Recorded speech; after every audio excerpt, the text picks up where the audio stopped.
Imagine-toi si on pouvait fusionner la puissance d'une Légion Go 2 et de son écran OLED de folie avec la fluidité et l'expérience utilisateur d'un Steam Deck. Et salut les moustachus, c'est Lirad et figure-toi que c'est justement la promesse de BasitOS.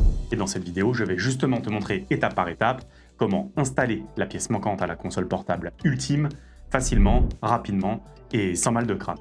L'objectif est donc d'installer BasitOS avec un dual boot en moins de 15 minutes et évidemment sans rien casser. Alors, au préalable, un petit disclaimer s'impose, il ne s'agit ni d'un test, ni d'un comparatif, on est là uniquement sur un tuto et une brève présentation. Ensuite, j'ai écouté vos retours dans la vidéo sur le Xbox Fullscreen Experience, je vais donc prendre plus mon temps et moins couper au montage. Alors comme d'habitude, la vidéo est chapitrée, et si un passage te semble trop long, tu peux passer au suivant. Bien, avant de sortir la clé USB et de passer au tuto, il convient de préciser pourquoi BasitOS plutôt que SteamOS, et surtout pourquoi en dual boot. Eh bien, pour la première question, sans entrer dans les détails techniques, SteamOS, c'est optimisé pour le Steam Deck.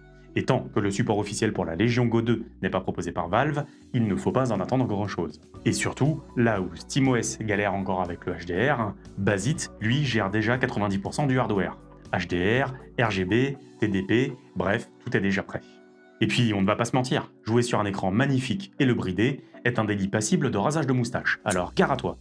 Bien, ensuite, pourquoi un dual boot? Et si la vidéo complète t'intéresse, le lien est en description. Allez, à bientôt ma petite moustache.